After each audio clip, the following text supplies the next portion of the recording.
Hello everyone. So in this lecture we are going to talk about how do smart contracts work exactly in the blockchain and what are the steps in the execution of these execution of these smart contracts. So before we go ahead and explain and understand the step by step process of three-step process of executing a smart contract, first let's understand the two main components of the smart contract. First is the smart contracts code, the code that is stored and verified as well as executed on the blockchain. That's the one part. Second is that it's complement the smart legal contract.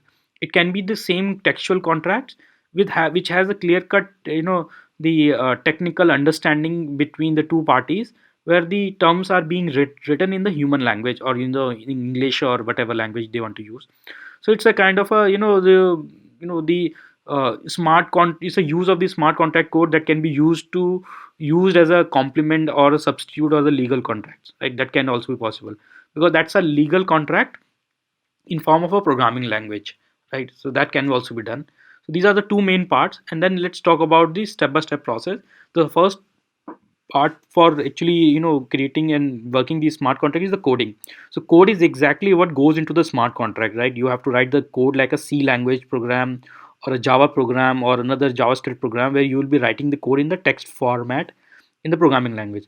Because the smart contracts work like computer programs, it is very important that they do exactly what the parties want them to do.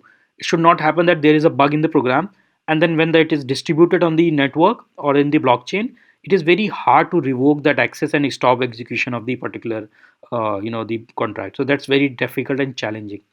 So this is actually the achieved by inputting the proper logic when you're writing the smart contract. So it's very important that you define the logic very clearly and make sure that you implement the smart contract very officially and test out the smart contracts in a private blockchain before you actually publish to the public blockchain for the execution, so that you have the control and you can do testing to as many times as you want. The code behaves in a predefined way, as we discussed, and doesn't have the linguistic nuance to understand the human languages. Thus it has now automated the if this happens then do that part of the traditional contracts into the programming language and executing it on a multiple computers network. It's called a decentralized network. Then second part is like distributing that ledger. So the distributed ledger is how the smart contract is sent out to everyone in the network. Some Since we say that there are millions of computers running on the internet on a geographical location, how you sent out your smart contracts to everyone. So distributed ledger is the answer. The code is then encrypted. After writing, the code is encrypted and then sent out to others computer via distributed network of ledgers. It's called a distributed ledgers. If this is done via public permissionless blockchain such as Bitcoin, the contract is sent out similar to the way that a network update of a Bitcoin transaction would occur. You know that when we execute a transaction in the Bitcoin, it takes 10 minutes to confirm and record it into the blockchain, right? Inside the block by the miners. So if this, you can also use the Bitcoin blockchain to distribute your the code to everyone in the network. Next part is the execution. Once the computers in the network actually of the distributed ledger receive the code, they each come to an individual agreement on the result of the code execution and keep executing it whenever the trigger happens. Right? It can be time bound trigger, it can be space bound, it can be anything, and or it can be sensor bound triggers. It can be a IoT sensor which are triggering the particular event. Right? So network would then update the distributed ledger to record the execution of the contract, and then monitors the compliance with the terms of the contracts. Whatever the contract has been written, that will be monitored exactly.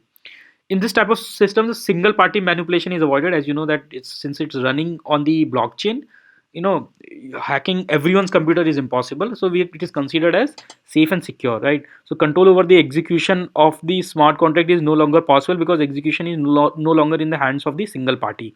It is distributed among the multiple computers. So there are many apps are being built and developed by people over the Ethereum.